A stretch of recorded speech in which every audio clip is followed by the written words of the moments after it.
कि जितना भी इस तरह का प्रयास किया जाता है वो मनुष्य के लिए ही किया जाता है।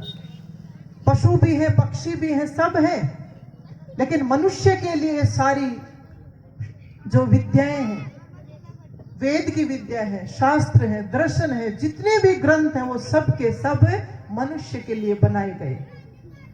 और कहीं ये नहीं लिखा कि तू पशु बन, तू पक्षी बन, नहीं, एक ही बात है कि मनुष्य के लिए भी बार बार एक ही चेतावनी दी गई है कि तू मनुष्य बन। और महर्षि दयानंद ने इसी बात को सबसे ज्यादा उठाया था कि मन और भाव, कि मनुष्य बन। कितने सारे सांप्रदायिक ग्रंथ हैं। कुरान क्या कहेगा कि तुम सच्चा मुस्लिम बन, बाइबल क्या कहती है कि तू सच्चा ईसाई बन। जितने भी ग्रंथ हैं सब अपने अपने संप्रदाय में बात करते हैं, लेकिन महर्षि दयानंद ने ब्रह्मा से लेके 5500 साल पहले, ब्रह्मा से लेके जैमिनी पर्यंत जो बात कही, जो उन ऋषियों के माध्यम से जो बात कही गई, उसी को वापस लौटाते हुए कहा कि मन और भव तू मनुष्य बन। और इसी के लिए सारा का सारा प्रयास किया जाता है। अब मनुष्य किस प्रकार से बनना है ये हमें सोचना चाहिए, अपने अंदर ये चिंतन करना चाहिए, मनन करना चाहिए कि क्या मैं मनुष्य नहीं हूं। हमें अपने बारे में चिंतन करने के लिए ही इस प्रकार का कार्यक्रम किया गया। किसी विद्वान ने बहुत अच्छी बात कही कि हमें जब अपना चिंतन करने का, विचार करने का, मनन करने का अवसर मिलता है तो चार बातें वही मिलती हैं जो पशु पक्षियों की। सबसे पहली बात आती है, इस धरती के ऊपर कोई भी प्राणी ऐसा नहीं है जो भोजन नहीं करता हो। सभी प्राणी भोजन करते हैं, अपना पेट भर कर सोते हैं। लेकिन आप देखिए कि ये कह तो दिया, सभी कहते हैं ये काम तो पशु पक्षी भी करते हैं, हम क्या अलग से कर रहे हैं। लेकिन पशु पक्षी कहीं हमारे से, आज के वर्तमान समय में जब हम देखते हैं, पशु पक्षी हमारे से कहीं आगे बढ़ गए, हमारे से आगे है, और मनुष्य जो पीछे जाता जा रहा है। और कैसे, आप देखिए पशु पक्षी हैं दो तरह के, कुछ ऐसे हैं जो मांसाहारी हैं, कुछ ऐसे हैं जो शाकाहारी।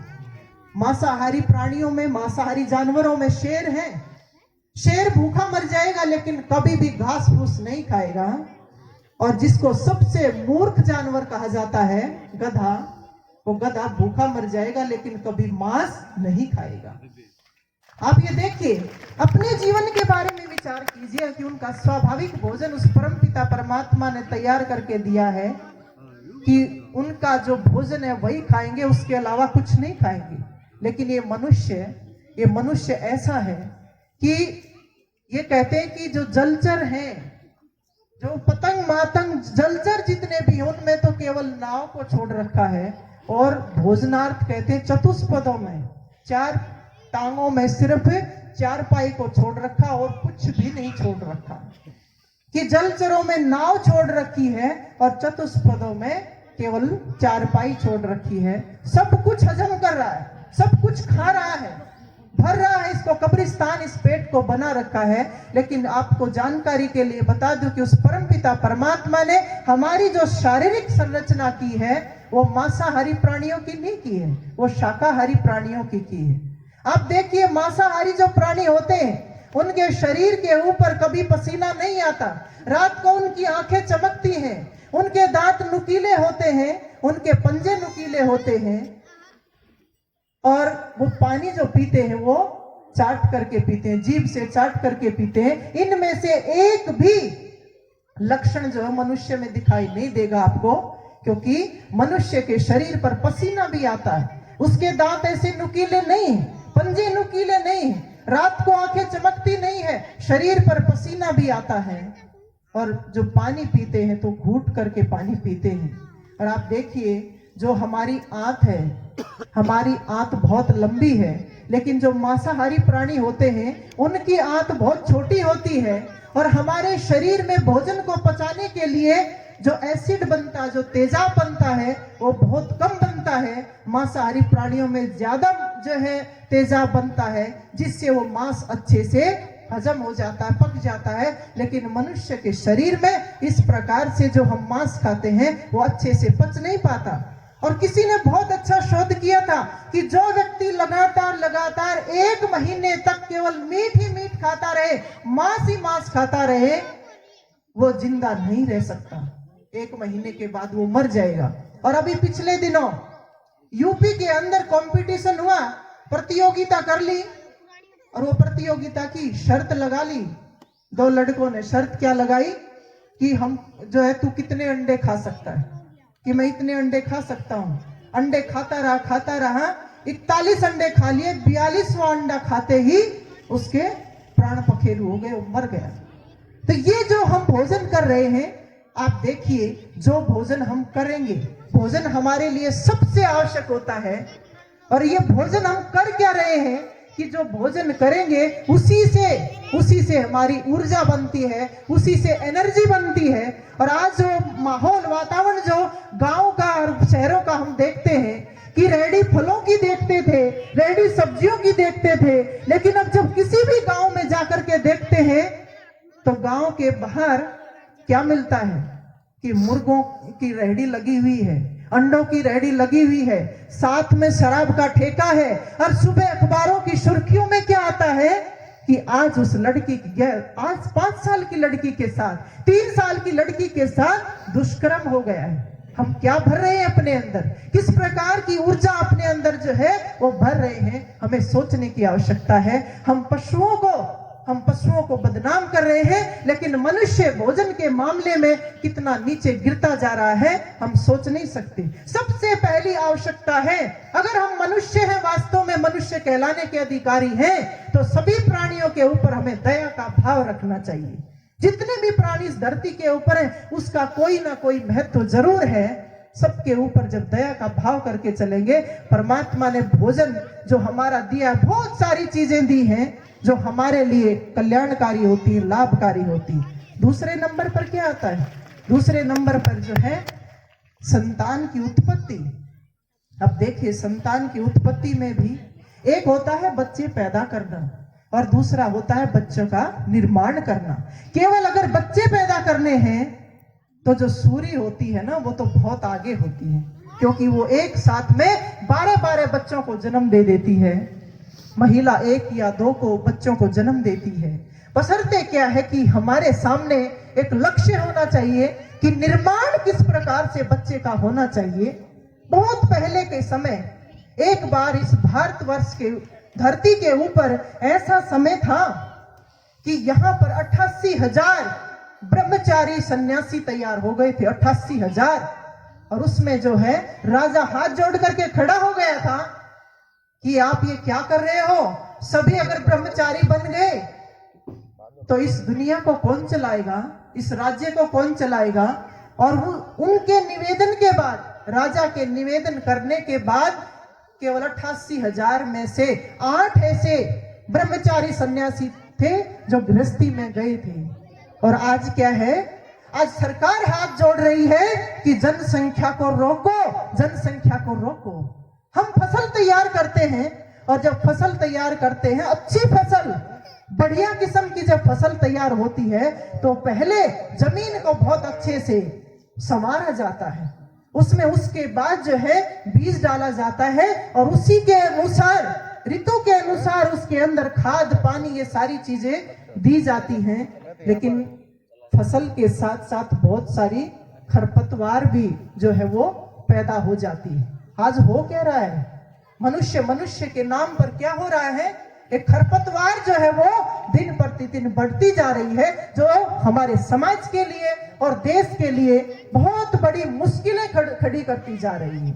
हमारे सामने कोई योजना होनी चाहिए। गृहस्थी का धर्म जो सबसे बड़ा धर्म माना जाता है, सबसे बड़ा, क्योंकि और जो 3 आश्रम होते हैं वो 3 आश्रम इसी के ऊपर टिके होते हैं। और गृहस्थी का जो सबसे पहला दायित्व क्या है? धर्म का पालन करना, और दूसरा है सामाजिक जो मान्यताएं हैं उनका अनुसरण करना, उनको आगे बढ़ाना, और तीसरा भोग विलास। लेकिन क्या हो गया?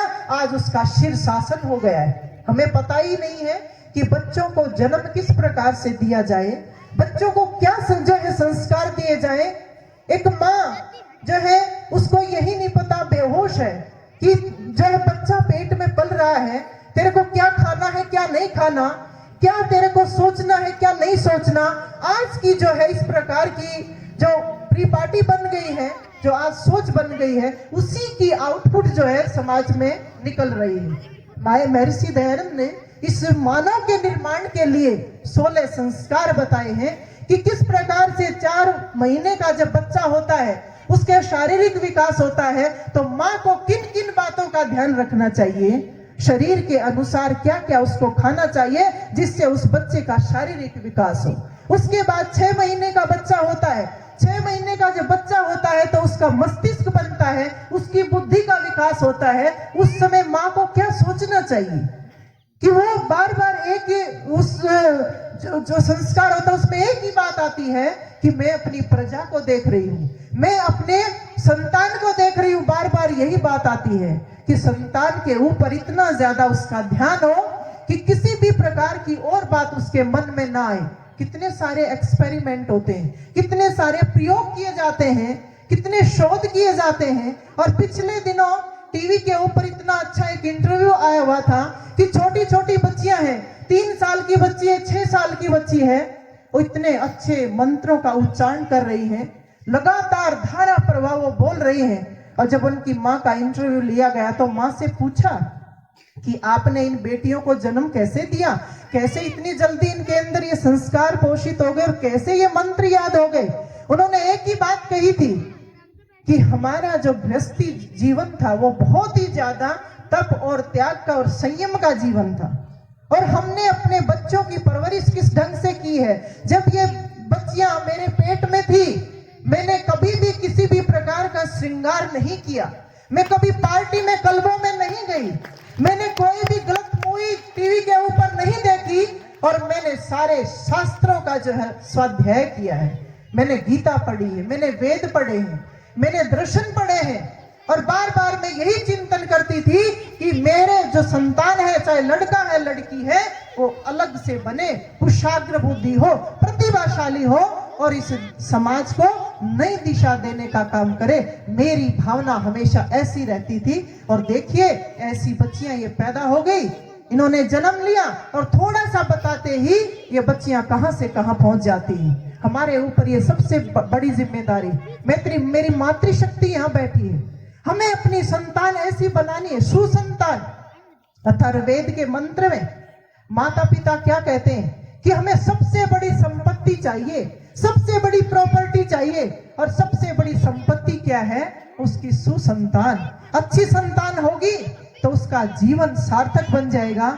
अगर संतान बिगड़ जाती है तो उसका कोई हाल नहीं रहता। गृहस्थी का सबसे बड़ा जो फल है वो उसकी संतान है। संतान का निर्माण हमारे लिए सबसे आवश्यक होना चाहिए। माँ को बहुत ही ज्यादा इसके लिए जिम्मेदार बताया गया, क्योंकि कहा कि माता निर्माता भवती, कि माँ कौन होती है, जो बच्चे का निर्माण करती है। सबसे बड़ी जिम्मेदारी दी गई है। और ब्रह्मा शब्द केवल 2 के साथ ही लगता है। मेरी मातृशक्ति अच्छे से सुने, ब्रह्मा या तो उस परमपिता परमात्मा को कहा जाता है, क्यों? क्योंकि वो सृष्टि का निर्माण करता है। और ब्रह्मा नारी को कहा जाता है, क्यों? क्योंकि वो मनुष्य का निर्माण करती है। आप किसी भी पशु को, पक्षी को ट्रेनिंग अच्छी सी दे सकते हैं, हाथी घोड़ों गधों कुत्तों को ट्रेनिंग कोई भी दे सकता है, लेकिन मनुष्य को सही इंसान अगर कोई बना सकता है वो माँ बना सकती है, और किसी के बस की बात नहीं। और माँ कैसी होनी चाहिए? 3 गुण विशेष रूप से एक माँ के अंदर होने चाहिए। कि माँ कैसी हो? सबसे पहले कहा कि माँ बुद्धिमान होनी चाहिए, और बुद्धिमान कि उसको शिक्षित होना चाहिए। उसको जरूरत नहीं है, लड़की को दहेज में देते हैं ना ये सारे के सारे सोफे गद्दे, ये इस तरह की वॉशिंग मशीन, सारा का सारा कबाड़ जो देते हैं, ये देने की जरूरत नहीं है। उन बच्चियों को अच्छी बुद्धि दे, अच्छे संस्कार दे, वो उसका सबसे बड़ा दहेज होता है। वो जब बुद्धिमान होगी उसके बाद वो चरित्रवान हो, उसके चरित्र की शिक्षा उसको दी जाए, क्योंकि चरित्र ही सबसे बड़ी पूंजी होती है। और माँ को धार्मिक होना चाहिए। धर्म की शिक्षा हर बच्चे को मिलनी चाहिए, लेकिन धर्म ये नहीं है कि कहीं भी जाकर के गंदा ताबीज बंधवा लो, व्रत करवाओ, उपवास करवाओ, ये धर्म नहीं है। धर्म की शिक्षा किसने दी थी? अरे धर्म की शिक्षा दी थी जीजाबाई ने शिवाजी को। और क्या वो माँ कैसी थी? वो माँ ऐसी थी, कितनी वीरांगना थी वो माँ। मैं आपको बताना चाहती हूँ कि वो बीमार हो जाती हैं। बहुत सुना होगा आपने कि जी वो शिवाजी को किस प्रकार से तैयार करके दिया था, लेकिन जब वो बीमार होती हैं, वैद्य आते हैं और वैद्य कहते हैं कि इनका जो रोग है वो लाइलाज है, इलाज नहीं हो सकता, लाइलाज। ले ऐसा क्या हो गया? कोई तो इलाज होगा कि इलाज है, लेकिन वो आपके वश का नहीं। कि क्या बात हो गई, आप इलाज बताओ तो मैं करके देखूंगा। उन्होंने कहा कि इसको शेरनी का दूध लाना पड़ेगा, और जो इसको दवा देनी है वो शेरनी के दूध में ही देनी है और किसी चीज में नहीं। बोले मैं लेकर के आऊंगा। अब शेरनी का दूध तो कोई शेरनी का बच्चा ही ला सकता है और किसी के बस की बात नहीं। शिवाजी जाते हैं, शेरनी का दूध लेकर के आते हैं। और आपकी जानकारी के लिए मैं बता दूं कि शेरनी का दूध केवल 2 ही जगह माफिक होता है और कहीं हजम नहीं हो सकता। या तो सोने के पात्र में उसको रखा जाता है, या जो शेर जैसा दिल रखता होगा वो उसको पचा सकता है। शेरनी के दूध में जब उसको दवा दी गई शिवाजी की माँ को, तो माँ ठीक हो गई। ऐसी थी जीजाबाई की शिक्षा, ऐसी ऐसी बचपन में शिक्षा दी जाती थी। अपने देश के बारे में राष्ट्र प्रेम की घूंटी वो अपने बच्चों को, अपने बेटे शिवाजी को देती थी। और कैसी माँ थी, कैसी माँ हमें होना चाहिए। अब माँ राम प्रसाद बिस्मिल की बात हम करते हैं और बलिदान दिवस मनाए 19 दिसंबर को। राम प्रसाद बिस्मिल अपने आप में एक अनूठे व्यक्ति थे कि कौन व्यक्ति ऐसा है इस दुनिया में, अरे जिनके जब फांसी की सजा होने के बाद अपनी आत्मकथा लिखते हैं बैठ करके। और जगह कितनी थी? 9 फीट की लंबाई थी और 4 फीट की ऊंचाई थी। उसमें उनको रखा जाता था, लेकिन फिर भी प्रतिदिन अपनी दिनचर्या से वो पीछे नहीं हटे। माँ कैसी थी? बिस्मिल की माँ कैसी थी कि जिस समय बिस्मिल की माँ बनती है, जो है अपना अपमान समझते थे। और क्या हुआ? लड़कियों को पैदा होते ही मार दिया जाता था। बिस्मिल की माँ को बेटी पैदा होते ही दादा दादी चलते हैं। किस लड़की को जन्म लेने का कोई अधिकार नहीं कि गले में भी सोने की चेन पहनती हैं, सोने के कड़े पहनती हैं, कानों में भी सोने के बालियां या झुमके पहनते हैं। आज हम इस रूप में सक्षम हैं कि माँ मैं आपके लिए सब बनवा सकता हूँ।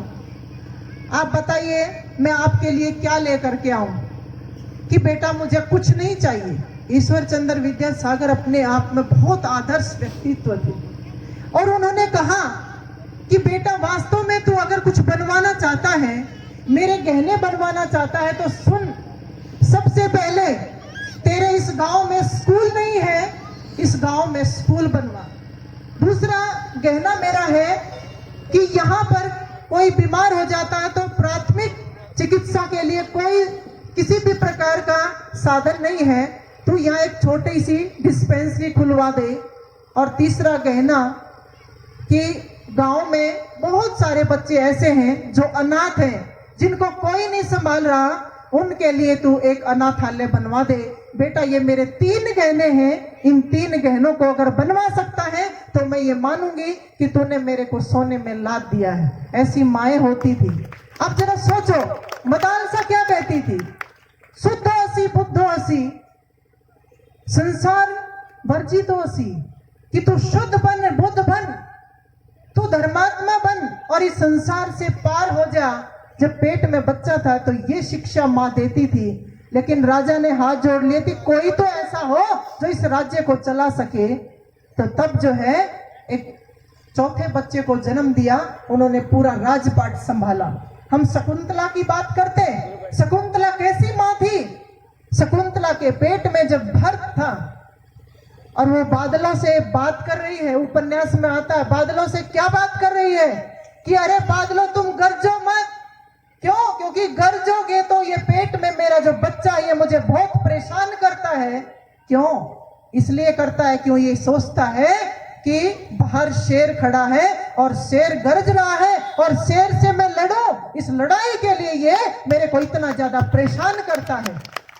जब वो जन्म लेता कोई आता है, अरे शकुंतला तुमने तो अपने बच्चे को बड़ा तैयार कर दिया है, ये शेर के बच्चे के साथ लड़ रहा है। कि नहीं, अपनी भाषा बदलो, ये शेर के साथ नहीं लड़ रहा है, शेर का बच्चा इसके साथ लड़ रहा है। अब ये सोचे जरा एक बार कि वो कैसी माएँ थी। आज इसी प्रकार की माओं की जरूरत है, इसीलिए उनको कहा माता निर्माता भवती, कि निर्माण कर। ऐसी मनोवैज्ञानिक माताएं थी, वो देखती थी कि समाज में किस प्रकार की समस्याएं सामने खड़ी हैं और मैं ऐसे बच्चे को जन्म दूं जो इन समस्याओं का निराकरण कर सके, इन समस्याओं को खत्म कर सके। माना हमारे देश में सबसे ज्यादा पूजनीय शब्द माँ है। माँ का गर्व हमारे लिए बहुत ऊंचा है।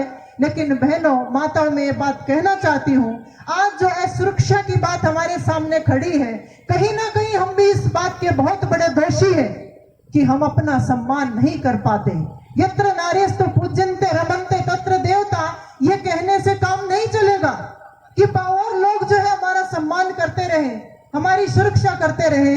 हमें खुद भी सोचना चाहिए कि हमें अपना सम्मान किस प्रकार से वापस लेना है, हमें कैसे रहना चाहिए। उस परमपिता परमात्मा ने तो इतनी शक्ति हमें दी है। वो शक्ति क्या दी है कि कहते हैं कि संस्कार केवल एक बेटी ले सकती है। संस्कार लेने का काम बेटी के रूप में एक लड़की कर सकती है, और वो संस्कार अपने भाई को भी दे सकती है, वो अपने पिता को भी सुधार सकती है। बहनों, वो एक लड़की के अंदर इतनी बड़ी शक्ति है। बेटी के रूप में संस्कारों से पोषित होकर के जब वो अपने ससुराल जाती है, देखिए आज ये विडंबना पैदा हो गई है समाज में कि पढ़ी लिखी लड़कियां हैं, वेल एजुकेटेड लड़कियां खूब कमा रही हैं, अच्छी जगह शादी हो जाती है, लेकिन तलाक के केस भी दिन प्रतिदिन बढ़ते जा रहे हैं। कारण क्या है? कारण यही है कि जो उस परमपिता परमात्मा ने हमें जो दूसरा गुण दिया है, समर्पण का जो गुण दिया है, उससे हम कहीं ना कहीं टकरा रहे हैं, कहीं ना कहीं भिड़ रहे हैं, जो हमारे सामने बहुत बड़ी चुनौती लेकर के आता है। आप देखिए, जो नारी का समर्पण अपने पति के प्रति हो सकता है, वो पुरुष का कभी भी महिला के प्रति नहीं हो सकता, क्योंकि ये स्वाभाविक गुण है। जिस प्रकार से एक औरत, एक महिला अपने पति का ध्यान रख सकती है, ऐसे पुरुष नहीं, एक पति नहीं रख सकता अपनी पत्नी का ध्यान। उसके लिए चाहे कितने भी आप झगड़ सकते हो, कितने भी ज्यादा अपने जीवन को बर्बाद कर सकते हो, इसका कोई समाधान नहीं निकल सकता, क्योंकि नारी का हृदय बहुत ही ज्यादा विशाल इस रूप में बनाया है। तीसरी जो सबसे बड़ी शक्ति नारी को दी है, वो ममता दी, वात्सल्य दिया है। कि माँ की जो ममता है कि बच्चे को जो है छाती से चिपका करके, चाहे कितनी गरीब से गरीब भी क्यों ना हो, अपने बच्चे की बहुत अच्छे से परवरिश कर सकती है। चाहे उसका पति दुनिया से चला जाए, तब भी वो बहुत अच्छे से परवरिश कर सकती है। और पति की जो दुर्गति हो जाती है, पत्नी चली जाए, वैसे भी अपने मायके भी चली जाए तो भी हालत खराब हो जाती है। 4-5 दिन में आती है तो घर का बिल्कुल जो बुरा हाल हुआ मिलता है। संभालती माँ ही है। पति जो है इतना ज्यादा नहीं संभाल सकता जितना पत्नी संभाल सकती है, क्योंकि ये स्वाभाविक गुण उस परमपिता परमात्मा ने एक नारी के अंदर दिया। और चौथी बात जो सबसे मुख्य, सबसे आवश्यक है, वो दिया है स्वाभिमान। कि घर के अंदर तो हम इस रूप में रह सकते हैं, अपने परिवार को संस्कार दें, जो समर्पण का भाव हो और ममता का भाव हो, लेकिन बाहर क्या हो कि दहलीज को पार करे। सबसे बड़ी बात जो है वो है स्वाभिमान, कि अपने स्वाभिमान को किसी भी प्रकार की ठेस हमें लगने नहीं देनी चाहिए। आज समाज में यही हो रहा है कि जहां लड़की जा रही है, हर क्षेत्र में, हर फील्ड में लड़कियां आगे बढ़ रही हैं। किसी भी क्षेत्र में आज जाकर के देख लें, शोषण है, असुरक्षा है, गंदी नजर पड़ती है। लेकिन वो गंदी नजर, वो शोषण में असुरक्षा किसके लिए है? जो अपने आप को कमजोर समझ करके चलती है। हमें मुंह तोड़ जवाब देना होगा। मैं कल भी इन बहनों को कह रही थी कि जितना ज्यादा हम ये असुरक्षा के नाम पर अपनी लड़कियों को घर में घुसा करके रखेंगे, उतने ही ज्यादा जो असामाजिक तत्व है उनके उनके दायरे को बढ़ाते चले जाएंगे। हमें उनके दायरे को नहीं बढ़ाना। जो अच्छे इंसान है उनको आगे आना है, उनको जो है इस तरह का विरोध करना चाहिए। और चुनौती के रूप में बहनों हमें इसको स्वीकार करते हुए, इसका सामना करते हुए हमें आगे बढ़ना चाहिए। तभी इसका समाधान हो सकता है। संस्कारों से पोषित होकर के, चरित्र को मजबूत बना करके जो लड़की बाहर निकलती है, शालीनता के साथ जो लड़की आगे बढ़ती है, उसको दुनिया की कोई भी ताकत रोक नहीं सकती है। समस्या कहाँ आती है? समस्या वहां आती है जहां लड़कियां समझौता करके चलती हैं। आज जो है स्पोर्ट्स की लाइन में, खेलों में लड़कियां बहुत आगे जा रही हैं, लेकिन हो क्या रहा है कि हम ये तो देख रहे हैं कि सफलता इनको मिल रही है, लेकिन सफलता के साथ साथ हमें ये भी देखना चाहिए कि हम अपने जमीर को कितना ज्यादा स्थित कर पाए। सफलता हमारे लिए कोई मायने नहीं रखती है। हमारे लिए सबसे बड़ा जो मायने जो चीज रखती है वो हमारा चरित्र रखता है। दोनों के लिए आवश्यक है। और देश की, समाज की हम बात करते हैं कि सुरक्षा नहीं है। सुरक्षा हमारी चरित्र से ही हो सकती है। चाणक्य जी से किसी ने पूछा था कि इस देश की सुरक्षा कैसे होगी, तो उन्होंने एक ही बात कही थी कि स्वराज्यस्य मूलम चारित्रम, कि चरित्र ही हमारे समाज को अच्छा बना सकता है, चरित्र ही हमारे देश को आगे बढ़ा सकता है, और चरित्र ही हमारे राष्ट्र की उन्नति कर सकता है। चरित्र हमारे लिए बहुत ही आवश्यक है। और उसकी सबसे बड़ी जो शक्ति है वो हमारी महिला शक्ति है। यही मनुष्य जो है पुरुष को जन्म देती है, यही एक महिला को जन्म देती है। अपनी कोख को इतना पवित्र करो, अपने जो है आंचल को इतना पवित्र करो, अपने घर के आंगन को इतना पवित्र करो, इतना संस्कारी बनाओ कि कोई भी लड़का और लड़की जो है इसी प्रकार से अपने ऊपर, अपने किए के ऊपर कभी भी शर्मिंदा ना हो, और ना तो जो है समाज को किसी भी प्रकार से उनकी तरफ गलत नजर से देखना पड़े। अपने बच्चों को इस तप की भट्ठी में, संयम की भट्ठी में, अनुशासन की भट्ठी में जितना ज्यादा तपाया जाएगा, तभी वास्तव में हम ये कह सकते हैं कि हाँ, सही संतान का निर्माण हो रहा है और ये हमारे ही हाथ में है। क्योंकि संस्कारों की जो फैक्ट्री है, संस्कारों की निर्माणशाला कहीं है तो वो केवल घर है, और घर के सिवाय कहीं भी नहीं है। स्कूलों में कहीं भी बंटते नहीं है। आप कितनी भी भारी से भारी जो है फीस दे दें, लेकिन स्कूलों में संस्कार बंट नहीं रहे हैं। कहीं किसी भी प्रकार की संस्था संस्कारों की नहीं है।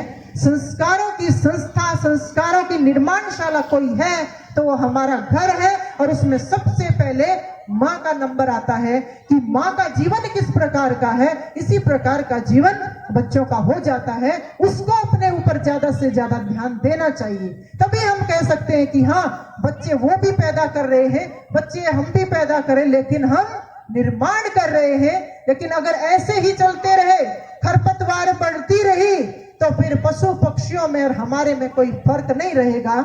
हमें ऐसे अपने गृहस्थी को चलाना चाहिए। तीसरी बात आती है सोने की, कि रे पशु पक्षी भी सो रहे हैं और मनुष्य भी सो रहे हैं। हमारा सोने जागने का कोई समय नहीं है। पशु पक्षियों का सबका सोने का समय निश्चित है, जागने का समय निश्चित है। और हम जो है, जितना आज का जो स्टूडेंट का जो पूरा जो यूथ है, उनका एक जो दिनचर्या बनती है वो कैसी बन रही है? उनकी दिनचर्या सारी रात किताब हाथ में होगी, मोबाइल हाथ में होगा या और कोई चीज हाथ में होगी, लेकिन सुबह 9 बजे 10 बजे उनको उठना होता है। आप देखिए सूर्य की किरणें जब निकलती हैं, आप अच्छे से जान लें कि जब हम सुबह उठते हैं सबसे ज्यादा एसिड हमारे शरीर में होता है उस समय। और वो एसिड जो है हम कैसे उसको दूर कर सकते हैं? पानी पी करके। और जो सूर्य की किरणें ज्यादा आती है ना, सुबह पड़े रहते हैं, सूर्य की किरणें और ज्यादा हमारी एनर्जी को निकाल लेती है और ज्यादा एसिड हमारे शरीर में बनता है। और ये राक्षसी जो है दिनचर्या है कि सारी सारी रात जागे, सुबह उठे ही नहीं, ये हमारी दिनचर्या नहीं। मनुष्य की दिनचर्या ये नहीं हो सकती। मनुष्य की दिनचर्या ये है कि रात को समय से सोए, सुबह 4 बजे उठे। सुबह 4 बजे का समय होता है ब्रह्म मुहूर्त का समय होता है। तो हमें मनुष्य और पशु में अगर अपने में खुद में फर्क करना है तो अपनी दिनचर्या को अच्छी बनाना चाहिए। चौथी बात भय की आती है। भयभीत पशु पक्षी भी होते हैं और मनुष्य भी होता है, लेकिन मनुष्य के भय में और पशु पक्षी के भय में बहुत फर्क है कि मनुष्य के सामने कोई भय आ जाता है, कोई ऐसी डरावनी चीज आ जाती है और उसके बाद क्या होता है, 10 साल के बाद भी उस घटना को याद करके इतना ज्यादा हमारे अंदर मन के ऊपर इतना प्रभाव पड़ जाता है कि फिर भी हम कांपने लग जाते हैं कि देखो 10 साल पहले ये घटना घटी थी, किसी का एक्सीडेंट हो जाता है, फिर वही नई बातें आती और डिस्टर्ब हो जाता है। लेकिन पशु के सामने वर्तमान में कोई भय की बात आती है, उस समय तो वो भयभीत हो जाएंगे, लेकिन उसके बाद कोई भी किसी भी प्रकार का भय उनको परेशान नहीं करता है। तो ये 4 बातें कही हैं कि आहार, निद्रा, भय, मैथुन, ये 4 बातें हैं जो पशु पक्षियों से मिलती हैं। मनुष्य को अगर पशु पक्षियों से अलग कोई चीज करती है वो उसका धर्म है। इस धर्म को हमें समझना चाहिए। आज मनुष्य समाज में 2 ही बातें हैं जिनके कारण पूरे समाज में, पूरे देश में, पूरे राष्ट्र में उबाल आया हुआ है, वो जाति और धर्म। ये मनुष्य के साथ जुड़ी हुई दोनों चीजें हैं। अरे धर्म क्या है? हम धर्म को क्यों भूल गए हैं? उस जो है महर्षि दयानंद ने हमें क्या सिखाया था कि धर्म क्या है? धर्म है अग्नि का जलाना। अगर अग्नि अपने धर्म को छोड़ देगी तो अग्नि अग्नि नहीं कहलाएगी। पानी का धर्म है शीतलता देना। अगर पानी की शीतलता खत्म हो जाएगी, पानी नहीं कहला सकता। फूलों का धर्म है सुगंधि देना। अगर फूल अपनी सुगंधि को छोड़ देंगे तो वह फूल फूल नहीं कहलाएंगे। इसी प्रकार से मनुष्य अगर अपनी मानवता, अगर इंसानियत छोड़ देगा तो वह मनुष्य मनुष्य नहीं कहला सकता। सबसे बड़ा धर्म है हमारा मानवता, इंसानियत, और इंसानियत का काम प्रेम बांटना है, नफरत बांटना नहीं। इंसान का काम जो है ईमानदारी के साथ रहने का है, बेईमानी के साथ नहीं। इस देश को डुबाने का उसका अधिकार नहीं है। झूठ का सहारा लेना नहीं है कि मन में कुछ है और वाणी से कुछ है। वाणी से जो कह रहे हैं वो शरीर से नहीं कर रहे हैं। मन, वाणी और तीनों में जब भेद आ जाता शरीर में तो वो मनुष्य मनुष्य नहीं कहला सकता। और मनुष्य का धर्म है ब्रह्मचर्य, संयम के साथ आगे बढ़ना। और कहते हैं कि जो पतिव्रता होता है, जो पत्नी व्रता होती है, वो ब्रह्मचारी ही कहलाते हैं। लेकिन जो दुष्चरित्रता है हमारे समाज में, ये सबसे खतरनाक है। किसी नीतिकार ने एक बहुत अच्छी बात कही है कि जो दुखी है, सबसे पहले दुखी कौन है? जो निर्धन है। और दूसरा दुखी कौन है? जिसके ऊपर कर्ज है। और तीसरा दुखी कौन है? उन दोनों से भी दुखी कौन है? जो बीमार है। और इन तीनों से भी दुखी कौन है? तीनों से भी दुखी वो पत्नी है जिनका पति चरित्रहीन है, और वो पति है जिनकी पत्नी चरित्रहीन है। ये सबसे ज्यादा, सबसे बड़ा दुख है। तो हमें मानवता का धर्म अगर जीवन में अपनाना, मानव धर्म अपनाना है, हमें चरित्रवान बन करके रहना चाहिए और आगे की बांटने का भाव बनाना चाहिए। देखो हम देते हैं, देने का भाव सबका होता है, और जो चीज हमें मिलती है सबसे पहले हमें देना होता है कि हम दे क्या रहे हैं। नफरत दे रहे हैं, नफरत मिलेगी। ईर्ष्या दे रहे हैं, ईर्ष्या मिलेगी। तो जितने अवगुण देंगे, अवगुण मिलेंगे। लेकिन हमें गुण देने चाहिए। देने का भाव इतना अच्छा बनाना चाहिए कि जहां भी जाए अच्छा ही देते रहे, अच्छा ही देते रहे। कोई जरूरी नहीं है कि धन ही दे, जो भी कुछ है आपके पास वो ही देते चले जाए। पड़ोसी को प्रेम दे, मित्र को सच्चा हृदय दे, गुरुजनों को श्रद्धा दे, माता पिता को आदर दे। कितनी सारी चीजें हैं आप लोगों के लिए देने के लिए। गरीबों के लिए करुणा दे। और कुछ हमारे पास नहीं है तो जो दीन दुखी हैं बेचारे, उनको थोड़े से दो प्यार के बोल बोल दोगे, वही उनके लिए बहुत काम करेगा।